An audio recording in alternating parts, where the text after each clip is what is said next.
Assalamualaikum dan salam sejahtera. Nama saya Ezlan Wangselong dan pada hari ini saya dan juga kumpulan saya akan menerangkan bab 9 iaitu cabaran kelestarian, etika dan peradaban. Bagi isi kandungan untuk bab 9 ini adalah kerangka menganalisis masyarakat kepelbagaian dan negara bangsa ini terbahagi kepada tiga. Yang pertama ialah defisit sosial, yang kedua adalah tadbir urus dan pembangunan, dan yang ketiga adalah black economy dan rasuah.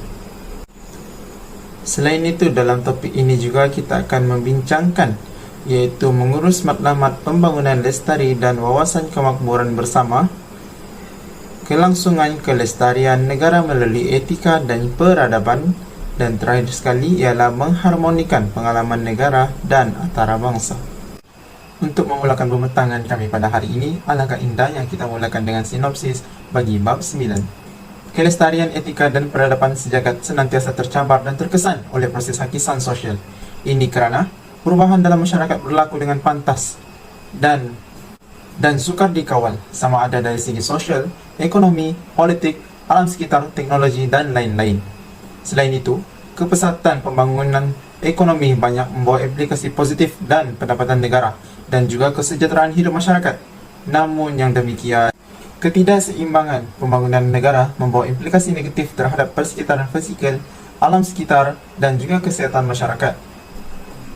Pada dekad awal kemerdekaan berlakunya shared poverty, iaitu kemiskinan bersama. Namun, setelah pelaksanaan dasar ekonomi baharu, DEP, Malaysia telah mencapai pertumbuhan ekonomi yang baik dan menjadi pembangkit kepada shared prosperity, kesejahteraan bersama, yang terangkum di dalamnya kesepaduan nasional. Perubahan yang berlaku dalam masyarakat dan pembangunan ekonomi telah membawa cabaran dalam penghayatan etika dan peradaban di Malaysia. Selain itu, Malaysia juga kini dalam perancangan 2030 iaitu Shared Prosperity Vision 2030, iaitu wawasan kemakmuran bersama 2030. Objektif bagi wawasan kemakmuran bersama 2030 ini ada tiga yang besarnya. Yang pertama sekali, pembangunan untuk semua. Yang kedua, menangani jurang kekayaan dan pendapatan. Dan yang ketiga, negara bersatu, makmur dan bermaruah. Bagi objektif yang pertama, iaitu pembangunan untuk semua, adalah menstruktur semula ekonomi yang lebih progresif, perpaksikan ilmu dan bernilai tinggi dengan penyertaan masyarakat yang menyeluruh di semua peringkat. Bagi objektif yang kedua, menangani jurang kekayaan dan pendapatan ini adalah untuk menangani jurang ekonomi antara kumpulan pendapatan etnik, pembangunan wilayah dan rantaian bekalan untuk membela dan meningkatkan keupayaan semua rakyat supaya tiada yang ketinggalan. Dan objektif yang ketiga, negara bersatu, makmur dan bermaruah adalah menjadikan Malaysia sebuah negara yang bersatu, makmur dan bermaruah, seterusnya muncul sebagai paksi ekonomi Asia. Oleh yang demikian, melalui sinopsis yang telah saya bentangkan tadi, topik 9 ini atau bab 9 ini ialah persoalan yang penting yang ingin kita huraikan, yang kita terangkan bagaimana etika dan peradaban Malaysia boleh diperkasa dalam konteks hubungan antarabangsa demi meluaskan ruang sivik ke arah mengukuhkan pembinaan negara bangsa. Untuk makluman semua, cabaran kelestarian, etika dan peradaban ini bukan hanya tertumpu kepada tiga yang besar tadi yang telah saya terangkan pada awal, iaitu defisit sosial, tadbir urus dan pembangunan, dan juga black economy dan rasuah. Ada beberapa elemen dan juga cabaran-cabaran yang perlu kita atasi, iaitu masyarakat yang kepelbagaian. Sebagai contoh, masyarakat Malaysia yang hidup dalam masyarakat majmuk.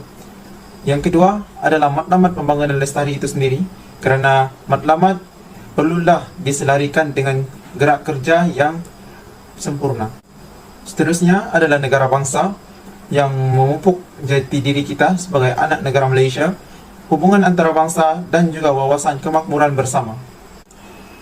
Oleh yang demikian, saya meminta kepada semua sekali untuk memberikan perhatian agar selesai sahaja topik 9 ini dibentangkan, anda dapat mempelajari tiga objektif hasil pembelajaran yang telah termaktub dalam topik 9. Yang pertama, menghuraikan etika dan peradaban Malaysia dalam konteks pengalaman negara dan antarabangsa. Yang kedua, menjelaskan kelestarian etika dan peradaban dalam kepelbagaian dan negara bangsa. Dan yang terakhir sekali, menganalisis matlamat pembangunan lestari dan kesejahteraan bersama. Assalamualaikum, nama saya Nur Asdiliza binti Muhammad dan saya akan menerangkan tentang kerangka menganalisis masyarakat, kepelbagaian dan negara bangsa serta defisit sosial. Hakisan sosial ke atas kelestarian etika dan peradaban Malaysia sebenarnya telah berlaku setelah sekian lama, iaitu bermula pada tahun 2000 dan semakin meruncing pada tahun 2018 dan malah berlaku hingga ke hari ini. Hakisan sosial ini merujuk kepada terhakisnya budaya keadilan, integriti, tolak ansur, kesepaduan dan demokrasi. Keadaan ini semakin memburuk kerana ia didorong oleh penyebaran maklumat palsu yang semakin meluas terutamanya pada era dunia digital tanpa etika. Hal ini terjadi kerana adanya pihak yang cuba untuk membakar sentimen etnik dan agama yang pada akhirnya akan menyebabkan keharmonian dan kestabilan negara semakin meruncing dan menjadi tidak terjamin. Pada akhirnya juga, kehilangan etika akan menjadi punca kepada kerosakan negara dan peradaban. Hakisan sosial ke atas kelestarian etika dan peradaban negara boleh dilihat dari 3 aspek utama, iaitu defisit sosial, tadbir urus dan pembangunan, serta black ekonomi dan rasuah. Aspek pertama ialah defisit sosial. Pengertiannya merujuk kepada kekurangan dalam konteks sosial yang memerlukan usaha penyatu paduan berterusan untuk meningkatkan tahap kesepaduan. Terdapat 2 faktor utama yang menyumbang kepada defisit sosial, iaitu perbezaan dalam persepsi dan pendapat yang melibatkan kelompok yang berbeza bermula dengan individu, keluarga dan masyarakat. Defisit sosial dalam kalangan masyarakat adalah suatu kerancaman atau kepelbagaian yang tidak boleh dielakkan. Usaha membina tapak integrasi secara top down dan bottom up perlu aktif dan proaktif menerusi peranan kerajaan dan rakyat. Defisit sosial boleh dikategorikan kepada 2 bahagian, iaitu defisit sosial dalam pembangunan negara dan defisit sosial dalam pembinaan bangsa atau nation building. Kesan daripada defisit sosial ini ianya akan membuatkan jurang yang sedia wujud dalam kalangan kaum pelbagai etnik, bangsa, agama dan ekonomi dalam kalangan rakyat Malaysia semakin meluas dan impaknya semakin terasa. Selain itu, rakyat Malaysia yang tiada rasa tanggungjawab akan semakin lancang dan berani membahaskan isu-isu sensitif seperti isu perkauman, isu keagamaan dan isu berkaitan Raja-Raja Melayu. Seterusnya, perbezaan dalam layanan kerajaan terhadap sesetengah kaum akan mengakibatkan hubungan antara rakyat yang berbeza bangsa, agama, pekerjaan dan etnik semakin keruh yang mungkin akan mengakibatkan perbalahan antara pelbagai kaum. Pembangunan negara merujuk kepada perancangan yang sistematik, berperingkat dan berevolusi bagi mencapai objektif tertentu, merangkumi semua aspek berkaitan dengan kehidupan masyarakat. Dalam menjayakan pembangunan negara, ianya hendaklah melibatkan proses penyusunan semula dalam sistem ekonomi, struktur masyarakat dan sosial, serta sistem pentadbiran.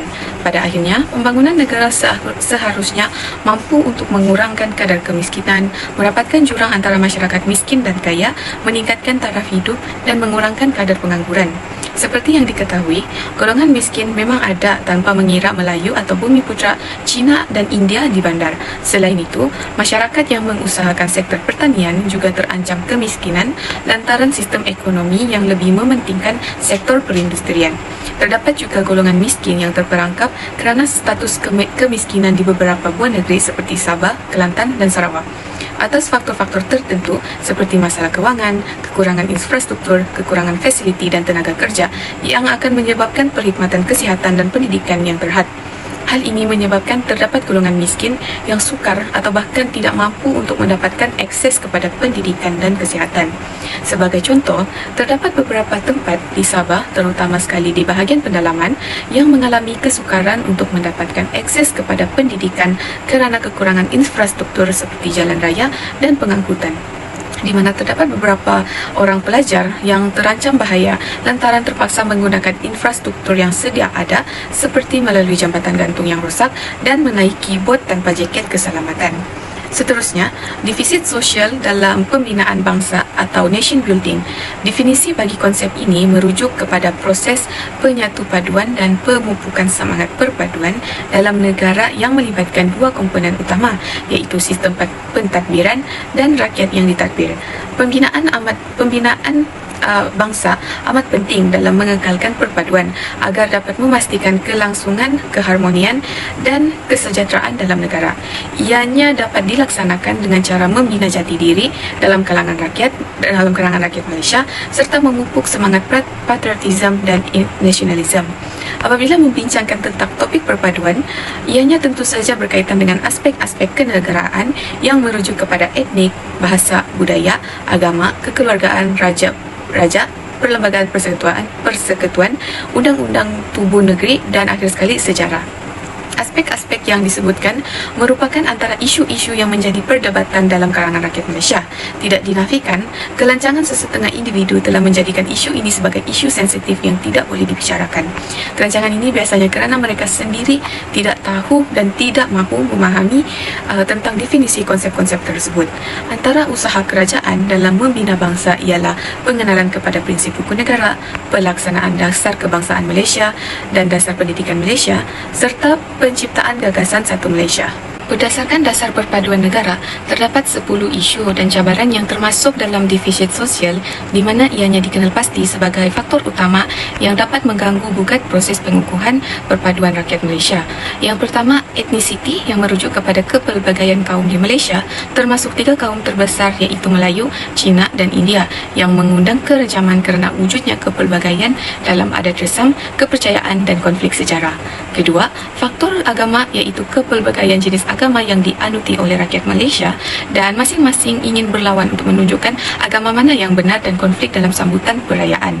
Faktor ketiga ialah kelas sosial yang terdiri daripada 3 kelas iaitu kelas atasan atau T20, kelas pertengahan merujuk kepada M40 dan kelas bawahan ataupun B40 yang mencipta jurang perbezaan dan ketidaksamaan.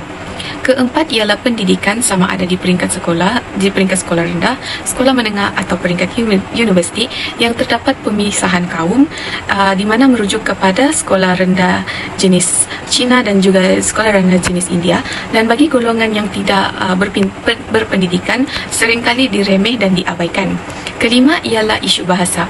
Walaupun bahasa Melayu merupakan bahasa rasmi, namun bahasa lain seperti Mandarin dan Tamil boleh digunakan dan isu dibangkitkan apabila terdapat kesalahfahaman dalam penggunaan bahasa tersebut.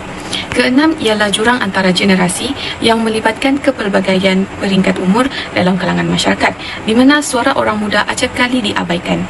Yang ketujuh adalah faktor jantina atau gender. Tidak dinafikan, diskriminasi antara kaum lelaki terhadap kaum perempuan masih wujud hingga masa kini, terutama dalam pengurusan masyarakat dan sistem pentadbiran. Yang ke-8 ialah faktor dalam politik federalisme, iaitu pembahagian kuasa dalam kerajaan yang terbahagi kepada kerajaan persekutuan dan kerajaan negeri, di mana masing-masing mempunyai bidang kuasa yang tersendiri seperti yang telah termaktub dalam Perlembagaan Persekutuan. Yang ke-9 ialah faktor ruang merujuk kepada penempatan dan kedudukan geografi masyarakat Malaysia yang dipisahkan oleh bandar, luar bandar dan pedalaman. Akhir sekali ialah media yang ditujukan kepada pihak yang menguruskan maklumat yang tepat, dipercayai dan menyeluruh kerana ianya amat penting pada dunia digital masa kini. Seterusnya, saya akan menerangkan dengan lebih mendalam tentang tadbir urus dan pembangunan yang merupakan cabaran untuk melestarikan etika dan peradaban sejagat. Saya juga akan menjelaskan poin yang ketiga iaitu black economy dan rasuah. Sebelum itu, saya ingin memperkenalkan diri terlebih dahulu. Nama saya Nur Hanisa Binti Razman. Okey, mari kita teruskan. Apakah sebenarnya maksud tadbir urus dan pembangunan ini? Dan mengapa ianya dikatakan cabaran untuk kelestarian etika dan peradaban?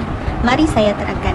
Menurut Kamus Belajar edisi kedua, menyatakan tadbir urus dan pembangunan adalah cara atau sistem mentadbir, mengurus, mengawal selia dasar fungsi atau perjalanan sebuah negara, perbadanan, syarikat dan sebagainya. Ia merujuk kepada tindakan yang diambil oleh para pemimpin atau barisan individual yang mempunyai kuasa daripada pelbagai peringkat pengurusan kerajaan.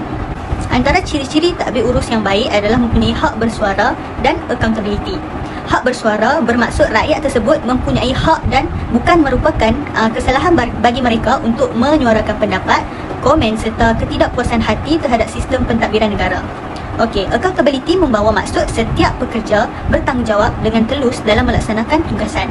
Kestabilan politik tanpa keganasan bermaksud tidak wujud unsur seperti menggunakan kuasa secara sewenang-wenangnya tanpa menghiraukan undang-undang serta memaksa rakyat memperjuangkan kuasa politik masing-masing. Terdapat 7 tabiat buruk yang akan menjejaskan tadbir urus yang baik.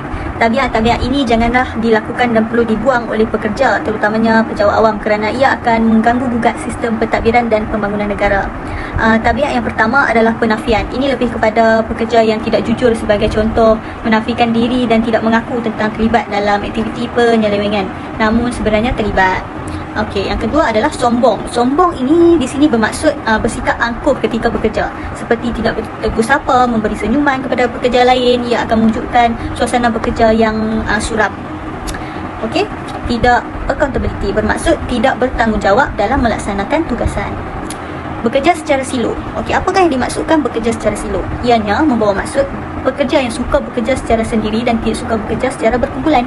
Golongan ini lebih kepada bersifat individualistik. Mudah berpuas hati. Ini juga merupakan tabiat yang buruk kerana macam sebagai contohnya lah, pekerja telah merasa dirinya senang dan happy walaupun baru melaksanakan tugasan yang sedikit. Mereka cenderung kepada sambil lewa dalam melakukan kerja yang diberi. Okey, yang seterusnya, berpuak-puak. Tabiat ini sering kita lihat dari kalangan pekerja wanita lah, terutamanya. Ia akan mewujudkan pekerja lain berasa dipulau, dipinggirkan dan menyebabkan kurangnya silaturahim antara kaki tangan. Slide ini menerangkan tadbir urus dan pembangunan negara yang adil. Pertama, penglibatan rakyat. Penglibatan rakyat amat penting bagi kerajaan menguruskan negara dengan adil. Hal ini kerana suara rakyat amat diperlukan untuk negara menambah baik serta melaksanakan dasar yang berkesan. Maka, interaksi yang efektif antara pemimpin dan rakyat akan membantu kualiti pemerintahan yang baik. Seterusnya, ketulusan. Ianya bermaksud tidak berlaku penyelewengan antara pemimpin serta para pekerja dalam menggunakan kuasa yang telah diamanahkan. Akhir sekali, menjana satu organisasi pentadbiran yang cekap dan efektif serta efisien. Contohnya, kerajaan memastikan tanggungjawab akan sentiasa dijalankan oleh kaki tangan sektor awam terhadap pihak pengurusan ataupun rakyat. Okey, antara objektif kerajaan untuk melaksanakan tadbir urus yang adil adalah untuk menyemai dan meningkatkan keyakinan rakyat terhadap keupayaan kerajaan untuk melaksanakan dasar yang telah dimanatkan.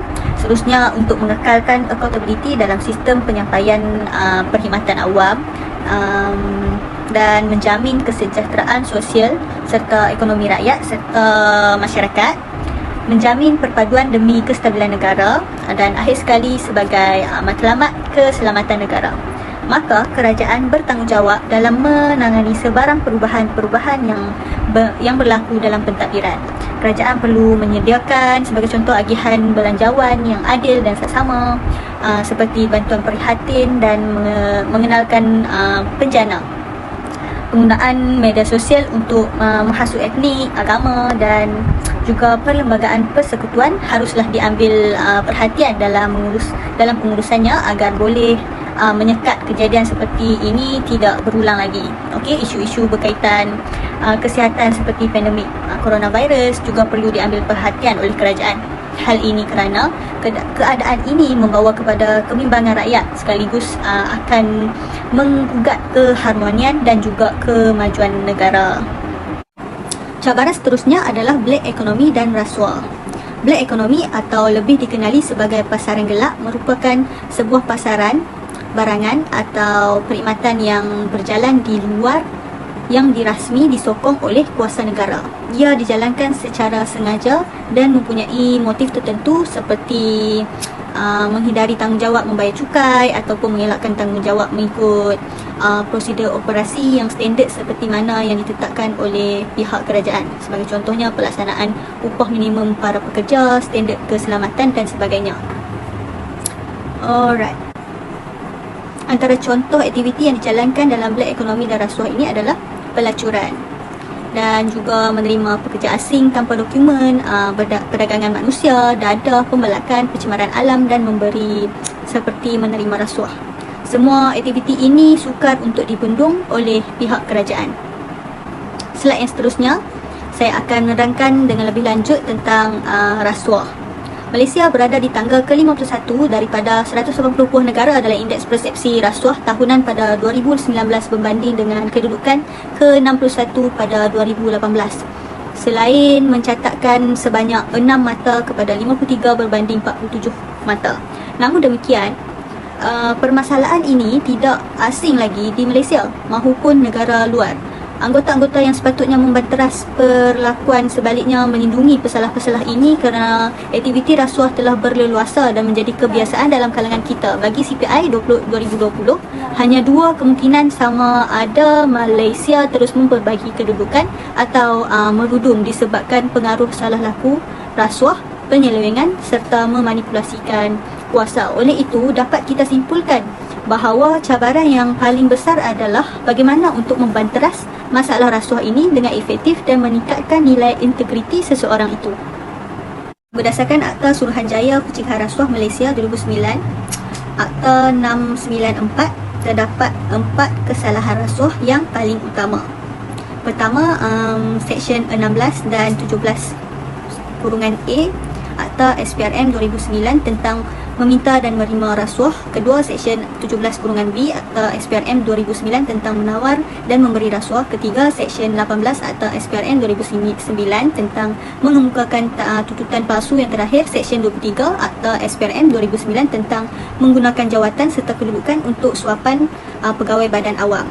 Okey, semua akta-akta yang telah dikatakan tadi dilaksanakan dan berfungsi untuk kerajaan membendung isu rasuah ini daripada kian berleluasa. Kerajaan juga turut melaksanakan Pelan Anti Rasuah Nasional 2009 sehingga 2003 sebagai usaha untuk lebih membanteras dan membendung isu rasuah. Idea asal pelan ini tercetus semasa pilihan raya umum ke-14 di mana Pakatan Harapan memberikan penekanan kepada usaha untuk memastikan Malaysia dikenali kerana memiliki integriti tinggi dan bukannya rasuah. Oleh itu, sesudah PRU 14 selesai, jawatan kuasa khas Kabinet mengenai anti rasuah ini yang dipengerusikan oleh Yang Amat Berhormat Tun Dr. Mahathir bin Mohamad, Perdana Menteri Malaysia ke-7 pada 8 Jun 2018 telah memutuskan bahawa satu pelan anti rasuah yang menyeluruh perlu dirangka dengan segera untuk menangani isu seperti rasuah di negara kita. Visi pelan ini adalah dilaksanakan untuk mewujudkan negara bebas rasuah melalui penetapan 3 matlamat khusus iaitu kebertanggungjawapan dan kredibiliti, kehakiman, pendakwaan dan agesi penguatkuasaan undang-undang. Penyampaian perkhidmatan awam yang cekap dan responsif serta integriti dalam perniagaan. Sekian, itu saja daripada saya. Terima kasih. Assalamualaikum dan selamat sejahtera. Nama saya Zarifah Aina. Untuk subtopik terakhir dari tajuk ini, saya akan menjelaskan tentang mengurus matlamat pembangunan lestari dan wawasan kemakmuran bersama. Pertama, bagi permulaan subtopik ini, kita akan membincangkan tentang konsep pembangunan lestari. Konsep ini adalah bertujuan memenuhi keperluan dan keadaan masa tanpa merosakkan apa yang telah wujud demi kepentingan generasi akan datang, seperti menaik taraf infrastruktur tanpa menjejaskan ekosistem alam atau memperkasa jaringan penghubungan di alam maya antara manusia. Konsep ini dicipta sesuai dengan syariat Islam yang di mana konsep ini berasaskan kebaikan dan kemudahan untuk umat manusia seiring masa berjalan. Dalam konsep ini, terdapat 4 aspek yang akan kita rangkumi. Antaranya ialah berlaku adil kepada semua makhluk Allah Subhanahu Wa Taala, berhemah dalam setiap pembangunan, berhikmah dalam membuat sebarang keputusan terhadap setiap persoalan dan permasalahan yang berlaku di dunia, dan beradab dalam menjalani kehidupan sebagai khalifah dan hamba Allah Subhanahu Wa Taala. Bagi pengetahuan semua, matlamat pembangunan lestari turut disebut sebagai Sustainable Development Goals atau ringkasnya SDG, di mana kita semua telah akrab mendengar frasa ini dari sejak tahun 2015. Seperti yang kita tahu, dalam matlamat pembangunan lestari atau SDG ini, ia mempunyai 17 matlamat utama global yang diperkenalkan oleh Pertubuhan Bangsa-Bangsa Bersatu dan perlu dicapai pada tahun 2030 oleh setiap negara yang terlibat sebagai agenda demi pembangunan dan kemaslahatan manusia bumi ini lebih baik di masa hadapan. Antara matlamat dalam SDG ini ialah tiada kemiskinan, kelaparan sifar, kesihatan baik dan kesejahteraan, pendidikan berkualiti, kesaksamaan gender, air bersih dan juga sanitasi, tenaga berpatutan dan bersih, pekerjaan yang sesuai dan pembangunan ekonomi, memastikan industri maju, berinovasi dan infrastruktur, mengurangkan ketidaksaksamaan, mewujudkan bandar dan masyarakat mampan, penggunaan dan pengeluaran bertanggungjawab, tindakan setiap terhadap iklim, melindungi kehidupan dalam air maupun di darat, keamanan, mempertahankan keadilan dan pertumbuhan hukum, dan terakhir sekali ialah kerjasama dalam mencapai matlamat. Penglibatan Malaysia dalam pembangunan SDG di peringkat antarabangsa bermula pada akhir tahun 2014 dengan penglibatan Unit Perancangan Ekonomi atau ringkasnya EPU dalam proses rundingan antara anggota Negara Pertubuhan Bangsa-Bangsa Bersatu, iaitu dalam mesyuarat antara kerajaan yang diadakan dari Januari hingga Julai tahun 2015 bagi memuktamadkan agenda pembangunan pasca pada tahun 2015.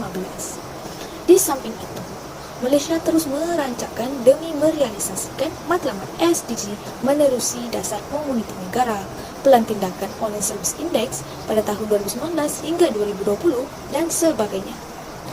Tambahan itu, Malaysia telah diketahui sebagai penganjur terawal persidangan SDG di rantau Asia Tenggara yang telah diadakan pada 6 dan 7 November 2019 yang lalu.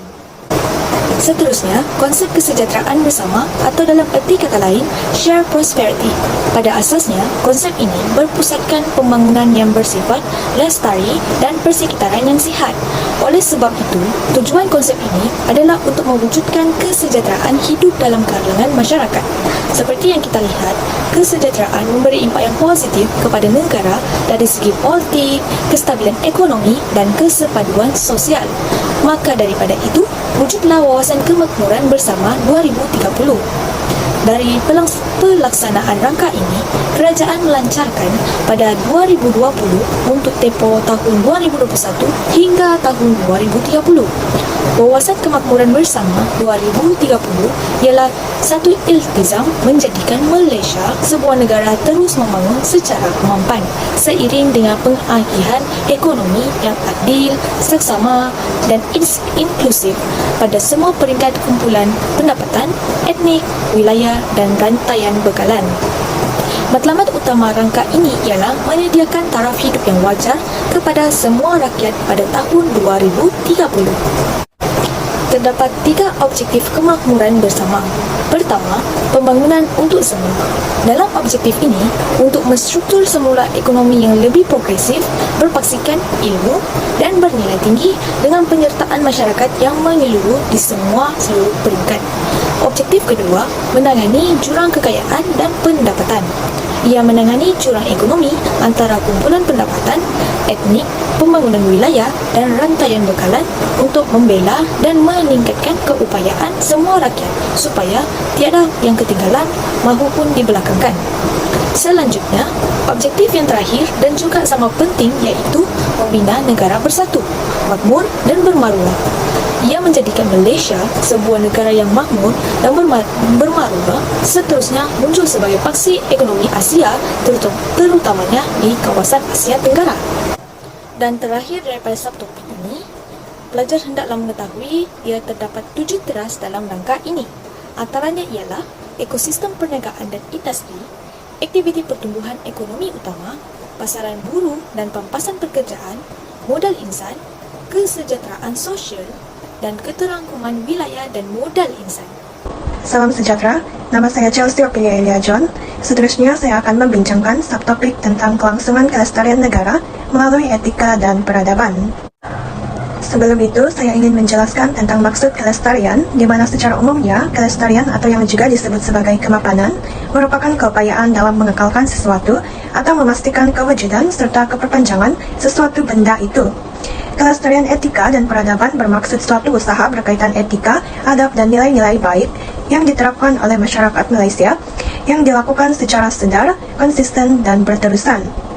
Di Malaysia, kelangsungan kelestarian etika dan peradaban adalah tertakluk kepada pembinaan negara dan bangsa, di mana ianya berobjektif untuk membina bangsa Malaysia yang patuh terhadap perlembagaan persekutuan dan memiliki tadbir urus serta pembangunan negara yang baik dan beramanah, agar ianya dapat membantu mengurangkan defisit sosial.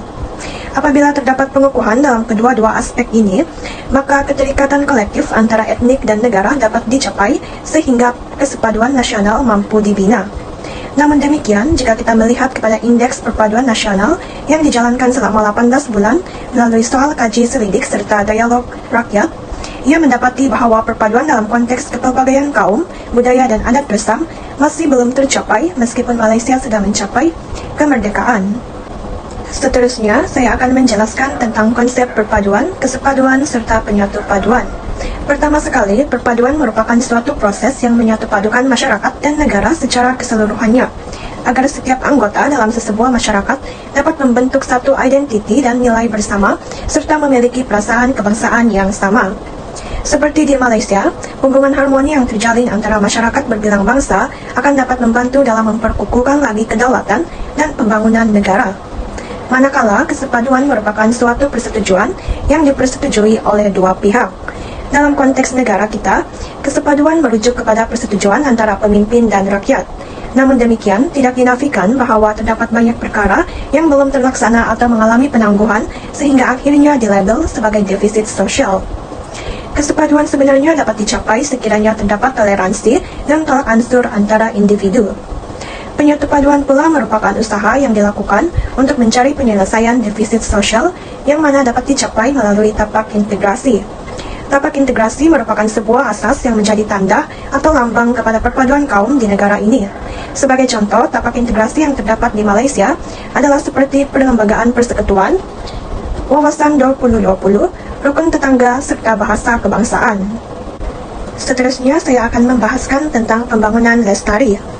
Pembangunan lestari didefinisikan sebagai suatu pendekatan pembangunan penempatan yang didiami oleh manusia di mana ianya dijalankan secara terancang dan berterusan.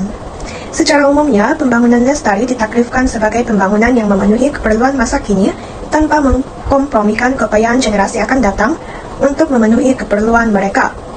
Ini merupakan salah satu prinsip utama dalam pembangunan lestari. Manakala matlamat utama pembangunan lestari adalah untuk membasmi kemiskinan dan kesaksamaan agihan pendapatan, di mana ianya merangkumi kelestarian ekonomi, masyarakat, dan alam sekitar. Namun, petunjuk dan bukti menunjukkan bahwa pembangunan lestari masih jauh lagi untuk dicapai karena terdapat pencemaran, degradasi alam sekitar, kemiskinan, penurunan kualiti hidup, dan sebagainya yang terus-menerus mengancam kelestarian alam sekitar dan kehidupan manusia. Namun demikian, melalui pembentukan community lestari, ia akan membantu dalam membendung permasalahan ini. Sebagai contoh, ianya dapat merangsang pertumbuhan ekonomi yang mampan melalui penyediaan peluang pekerjaan, di mana ianya akan dapat membantu dalam mempertingkatkan kesejahteraan hidup community setempat. Untuk sebahagian orang, pembangunan lestari berkait erat dengan pertumbuhan ekonomi dan bagaimana mencari jalan untuk memajukan ekonomi dalam jangka masa panjang, tanpa menghabiskan modal alam. Namun, untuk sebahagian orang lain, konsep pertumbuhan ekonomi itu sendiri adalah masalah karena sumber daya bumi itu sendirinya terbatas. Dalam hal ini, kita dapat mengetahui bahwa pembangunan lestari terdiri daripada 3 tiang utama, yaitu pembangunan ekonomi, lingkungan, dan sosial, yang mana ianya saling bergantung dan memperkuat antara satu sama lain. Pembangunan ekonomi secara umumnya adalah untuk menjaga pertumbuhan ekonomi agar sentiasa stabil, di mana keseimbangan yang sehat antara keuntungan dari pembangunan dengan ekosistem kita dapat dicapai. Pembangunan lingkungan pula adalah untuk memastikan bahwa ekosistem dalam negara kita adalah sentiasa terjamin, di mana alam sekitar tetap dijaga seiring dengan pembangunan ekonomi. Manakala pembangunan sosial menekankan tentang kesetaraan dan keadilan dalam masyarakat. Melalui 3 tiang sokongan ini, kesepaduan nasional dan perpaduan dalam negara dapat diwujudkan. Masyarakat yang harmoni dan damai dapat dilahirkan, serta nilai seperti keadilan, keterangkuman, tolak ansur, bertanggung jawab, dan prihatin juga akan dapat dikongsi bersama antara rakyat. Terdapat beberapa strategi dalam memperkukuhkan pembangunan lestari, di mana antaranya melalui pendidikan formal, peranan media massa, dan juga peranan undang-undang. Pendidikan formal tentang kelestarian yang diterapkan di sekolah maupun di institusi pengajian tinggi memainkan peranan yang besar dalam membentuk community yang lestari. Penglibatan aktif pelajar dalam bertindak balas pada tema kelestarian akan mewujudkan rasa tanggung jawab dalam diri mereka yang kemudiannya dapat diaplikasikan dalam perlakuan mereka sehari-harian. Contohnya, pihak sekolah boleh menyediakan sukatan pelajaran yang menerapkan elemen tentang alam sekitar dalam silibus pembelajaran.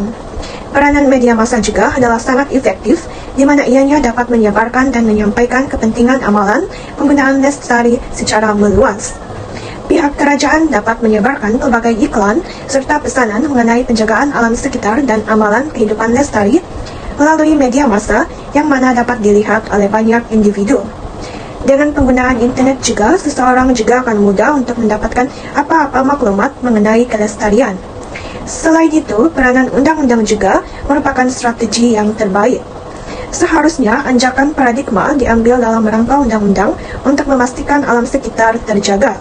Contohnya, pengharaman penggunaan polistiren dan plastik akan dapat mengurangkan sisa sampah dan menyelamatkan alam sekitar.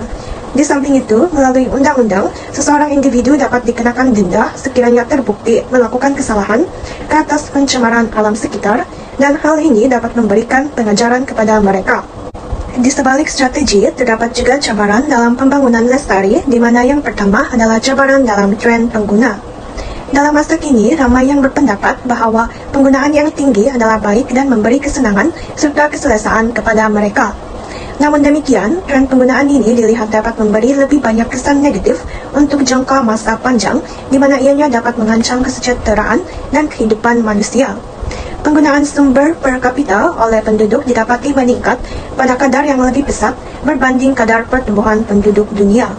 Banyaknya golongan penduduk yang hidup selesa serta mewah, terutamanya di negara maju, menyebabkan permintaan terhadap barangan pengguna semakin meningkat, yang mana hal ini akan menggalakkan lagi peningkatan penerokaan dan penggunaan sumber alam. Seterusnya, masalah pentadbiran pihak berkuasa tempatan juga merupakan salah satu cabaran karena kurangnya pemantauan daripada pegawai yang bertanggung jawab dalam menjaga aktiviti alam sekitar dapat membuatkan masyarakat memandang ringan isu kebersihan alam sekitar, di mana mereka tidak lagi segan untuk melakukan aktiviti yang boleh menyebabkan pencemaran seperti pembuangan sisa pepejal.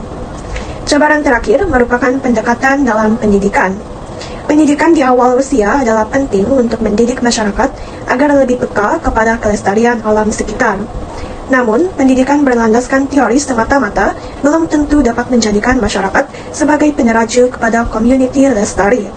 Aspek yang perlu ditekankan dalam pembentukan community adalah bagaimana masyarakat setempat boleh mengaplikasikan konsep kelestarian ini dalam kehidupan. Konsep pembelajaran yang tidak hanya menekankan teori, tetapi aspek praktikal juga perlu diketekankan kepada pelajar bagi mendedakan pelajar dengan aktiviti penggunaan yang lestari. Seterusnya, mari kita fahami tentang rancangan Malaysia ke-12. Rancangan Malaysia ke-12 telah dibentangkan di Parlimen pada 27 September 2021 dan diluluskan pada 7 Oktober 2021.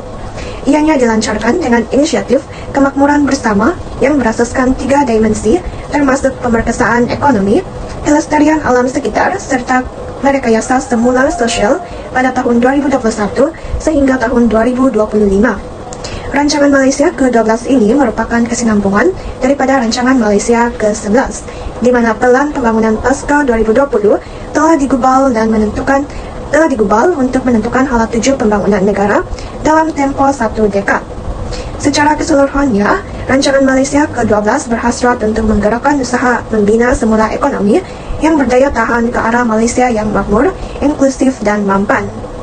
Akhir sekali, antara teras Rancangan Malaysia ke-12 termasuklah mengutamakan pekerjaan, menjamin hak pekerja, majikan dan kesatuan sekerja, meningkatkan tadbir urus keselamatan dan kesehatan pekerja, meningkatkan perlindungan keselamatan sosial serta meningkatkan penyelidikan dan pembangunan sumber manusia dan perburuan. Baiklah, untuk yang seterusnya adalah 9.4, yaitu mengharmonikan pengalaman negara dan antarabangsa. Seperti yang anda tahu, Malaysia merupakan salah satu negara yang diiktiraf sebagai negara contoh oleh kebanyakan negara dalam mengurus dan mengharmonikan kepelbagaian, khususnya dalam mengurus pelbagai isu atau permasalahan berkaitan penyatu paduan, kesepaduan, perpaduan serta pengekalan keharmonian dalam masyarakat multi-etnik. Hal ini kerana seperti yang anda tahu semua, 3 komponen ataupun bangsa yang besar dalam negara kita adalah bangsa Melayu, bangsa India dan juga bangsa China. Dicampur pula lagi dengan Bumiputera Sabah dan Sarawak. Sebab itulah Malaysia merupakan salah satu negara yang mampu untuk menangani dan mengurus negara walaupun hidup dalam pelbagai bilangan kaum dan etnik. Selain itu, Malaysia adalah sebuah negara tamu pasca kolonial dan menerima pelbagai peradaban majmuk dan anggotanya menjadi warga negara. Maka di situ jelaslah pertemuan dan pergaulan peradaban majmuk ini telah memperkayakan peradaban kewatanan Melayu, Bumiputera Sabah dan Sarawak melalui proses difusi dengan pinjam-meminjam budaya, pemakanan, bahasa dan budaya kerja di antara mereka. Sebagai contoh, orang Melayu akan menyambut Hari Raya Aidilfitri di mana makanan utama mereka adalah seperti dodol, kuih muih dan sebagainya. Manakala Bumiputera Sabah dan Sarawak, Bumiputera Sabah dikenali dengan Pesta Keamatan dan bagi Bumiputera Sarawak adalah Pesta Gawai. Pembangunan Malaysia menunjukkan pembangunan setinggi mana kadar pertumbuhan ekonominya jika pengagihan dan kesejahteraan rakyat tidak dijaga. Negara yang makmur dan kehidupan berkualiti tinggi tidak boleh menjamin kedamaian, kesepaduan, perpaduan dan kestabilan negara. Maka, hasil pembangunan dinikmati oleh kumpulan kecil yang bersuara dan berkuasa sahaja perlu dijauhi. Keadilan dalam pengagihan kekayaan negara perlu ditegakkan dan dinikmati bersama. Salah satu contoh keadilan dalam pengagihan kekayaan negara ialah dengan subsidi yang telah diberikan kepada seluruh warga negara Malaysia, di mana jika mereka hendak ke hospital untuk membuat rawatan ataupun cek, hanya perlu membayar sebanyak RM1. Demikian juga dengan pengagihan bantuan kewangan yang telah dilakukan kepada golongan-golongan yang memerlukan, sebagai contoh B40, T20 dan M40, di mana di setiap golongan-golongan tersebut telah ditentukan kadar oleh kerajaan bagi mengagihkan bantuan kewangan kepada mereka. Oleh yang demikian, setiap rakyat Malaysia tidak akan ketinggalan ataupun keciciran dalam pengagihan apa-apa kekayaan negara. Bukan itu sahaja, indeks kualiti hidup, indeks kesejahteraan Malaysia, indeks makasid Malaysia, indeks perpaduan nasional dan indeks kedamaian global menunjukkan Malaysia adalah sebuah negara yang makmur, damai dan sejahtera. Kerajaan Malaysia dalam mentadbir urus dan membangun negara dengan baik, adil dan terangkum adalah formula yang boleh dikongsi bersama dengan negara-negara yang masih berhadapan dengan pemusuhan dan konflik etnik dan agama dalam negara mereka. Sebagai contoh, salah sebuah negara telah berperang dari segi agama yang telah membuatkan golongan agama tertentu terpaksa berpindah dan lari daripada tanah mereka sendiri. Sebagai contoh, negara Palestin yang majoriti penduduknya beragama Islam yang tanah mereka telah dikuasai dan dijajahi oleh negara luar. Bukan itu sahaja, malahan masyarakat Rohingya yang berada dekat Myanmar terpaksa berundur daripada tanah mereka sendiri atas sebab polisi untuk membasmi agama Islam yang terjadi. Justru dalam usaha mendapati cabaran kelestarian berasaskan etika dan peradaban beridentitikan Malaysia, antara yang boleh dilakukan dan dilaksanakan oleh pihak kerajaan serta pihak bertanggungjawab yang lain seperti golongan NGO dan institusi swasta berkaitan ialah seperti sesi dialog yang sehat dan sesi wacana bersifat akademik. Melalui program-program sedemikian dan juga aktiviti sedemikian, iaitu sesi dialog yang sehat, ini akan mengurangkan prasangka dan serta prejudis dalam kalangan masyarakat majmuk dan memupuk semangat perpaduan.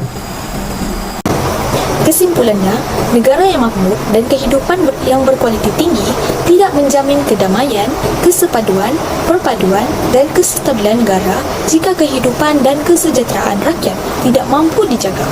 Akan tetapi, ia dapat dinilai melalui indeks kualiti hidup, indeks kesejahteraan Malaysia, indeks makasid Malaysia, indeks perpaduan nasional dan indeks kedamaian global menunjukkan Malaysia adalah sebuah negara yang makmur, damai dan sejahtera. Malaysia patut dijadikan contoh kepada negara-negara lain dalam berhadapan dengan permusuhan dan konflik etnik dan agama dalam negara mereka atas kejayaan Malaysia dalam mentadbir urus dan pembangunan negara dengan baik, adil dan terangkum. Di Malaysia, terdapat 5 rukun negara dengan melafazkan ikrar untuk mencapai wawasan negara yang dimulai dengan prinsip agama dan diakhiri dengan kesopanan dan kesusilaan sebagai cermin peradaban. Melalui teknologi yang kita nampak semakin canggih sehingga hari ini, kita masih boleh melihat yang kemajuan akan tetap berbalik kepada pembangunan manusia itu kembali, dan nilai etika dan peradaban akan dipandang untuk kemajuan ekonomi dan mewujudkan sosial yang seimbang untuk pada masa hadapan. Oleh itu, kita sebagai rakyat Malaysia perlu memahami dan mengeratkan kelestarian yang telah wujud dari berpuluh dekad ini. Sebagai negara yang moden dan sedang membangun untuk menjadi negara yang maju, cabaran berterusan dalam arus globalisasi dan pasca kemodenan menjadi realiti perlu ditangani sebaik mungkin. Perpaduan nasional harus menjadi misi penting bagi negara. Ia memerlukan kerangka bersifat komprehensif yang akan mampu menerjemahkan sebaik mungkin wajah kerencana masyarakat maju di Malaysia.